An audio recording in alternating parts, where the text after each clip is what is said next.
Learn to make a DIY marshmallow costume that's roasting on a stick. Like this video and follow my channel for lots of costume.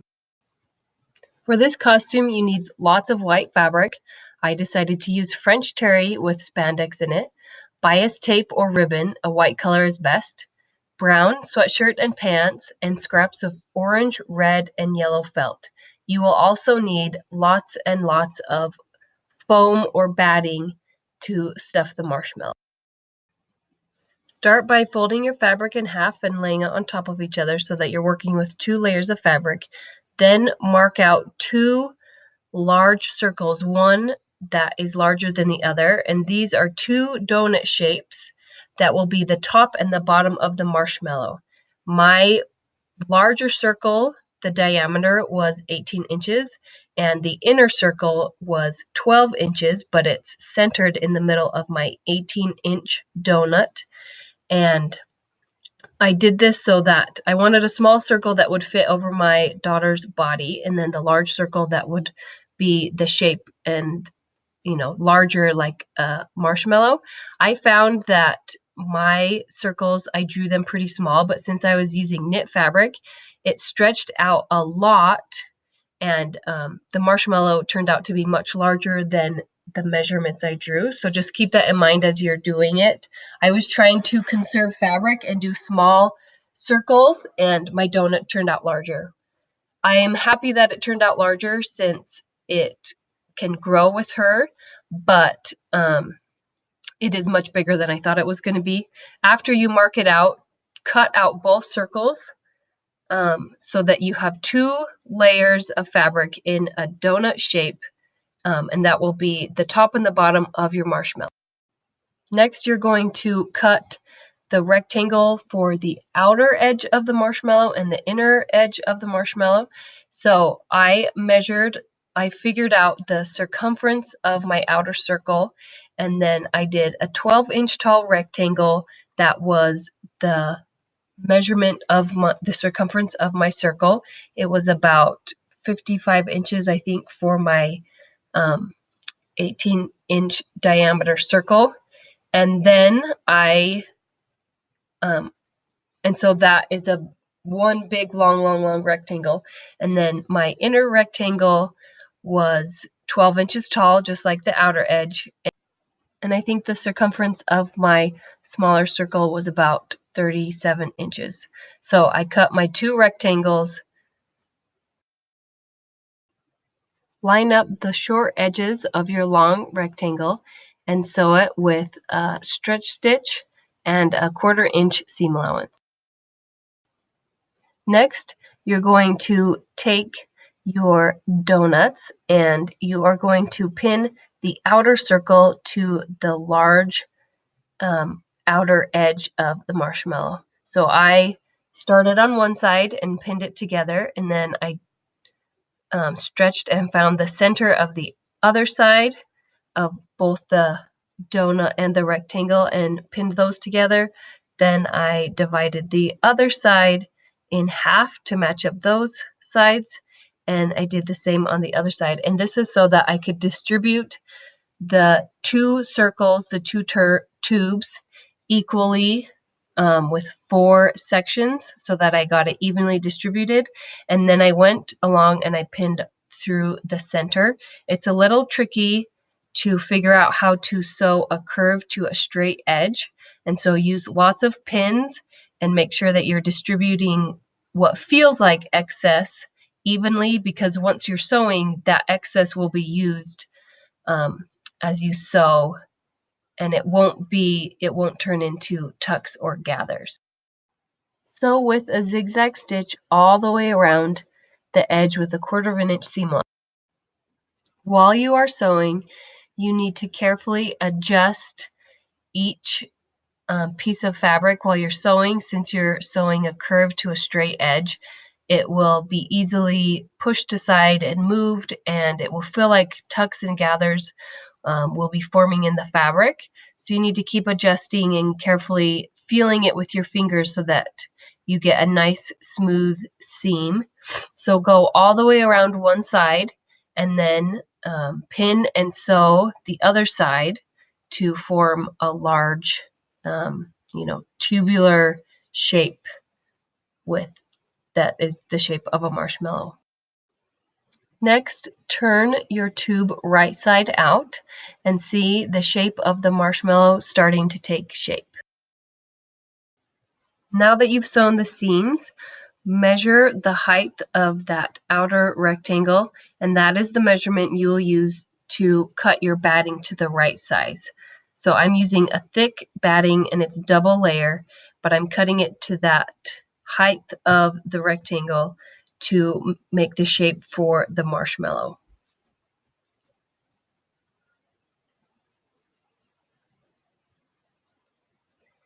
Then I took my batting and I took the one short edge and I found the seam of the outer rectangle and I lined up each corner with the seam and I sewed that just with a little tack so that it would stay in place inside the marshmallow.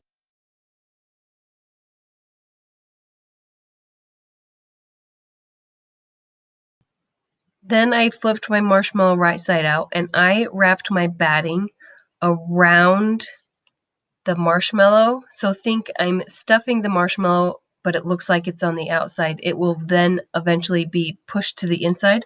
I just found it was really hard to wrap the batting into the inside of the marshmallow. It was easier to do it from the outside. And I'm just carefully, just wrapping it around the marshmallow, feeling the marshmallow and the batting, and then see now I'm turning it right side out and I'm pushing all of that batting inside, but it's all in the right place because I did it when I had more room, inside out. Then I'm checking the inside of the batting, just moving it and seeing if there's any tucks or, the batting is bunched up in any place. And I'm just smoothing it out now that it's inside the marshmallow. Now take your inner rectangle that you sewed into a tube and with right sides together, match it up with the inner circle of the top part of the donut, the top piece. And I divided it into 4 sections so that I would evenly distribute that inner rectangle, and I pinned all the way around so that I could sew it. And then sew that seam with a zigzag and a 1/4 inch seam allowance.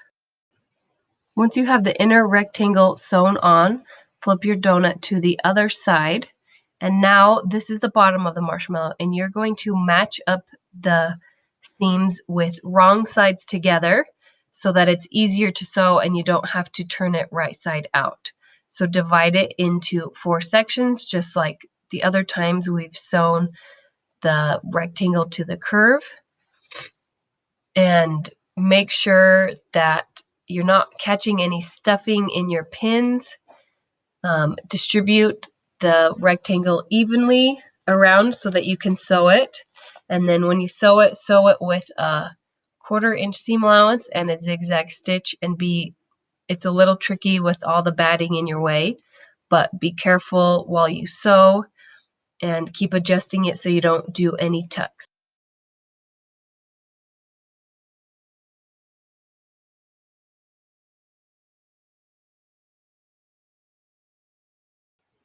Next, you're going to add straps to the top of the marshmallow so that your child can wear it over their shoulders. I used some white double fold bias tape because that is what I had on hand, and I measured across in an X and I just cut it. I cut 2 that were the same length, and then I just top stitched the bias tape right onto the seam allowance of the marshmallow. I didn't worry about adding it to the seams or hiding the edges because this is a easy costume and I didn't want to make it too hard to put the ribbon on for wearing.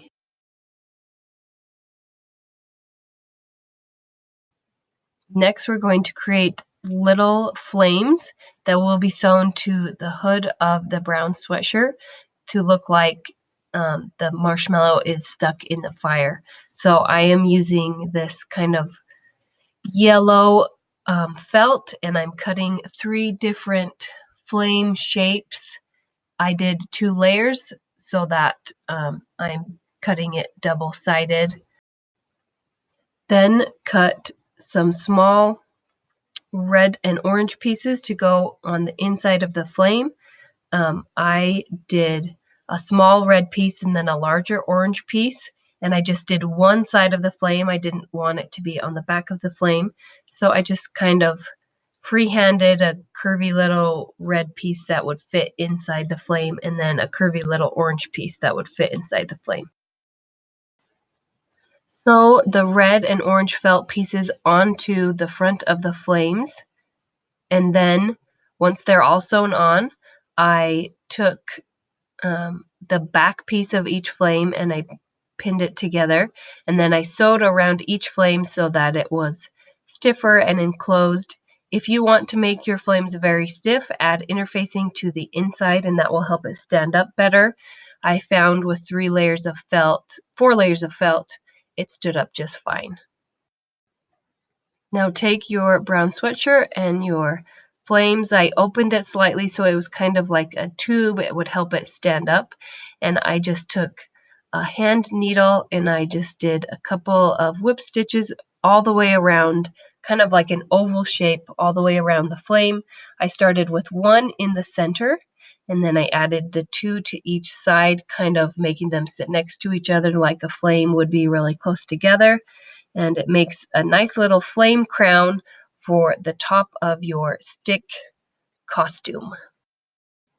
To assemble the costume, put the brown pants and sweatshirt on, add some brown shoes, and then hang the marshmallow over your shoulders on top.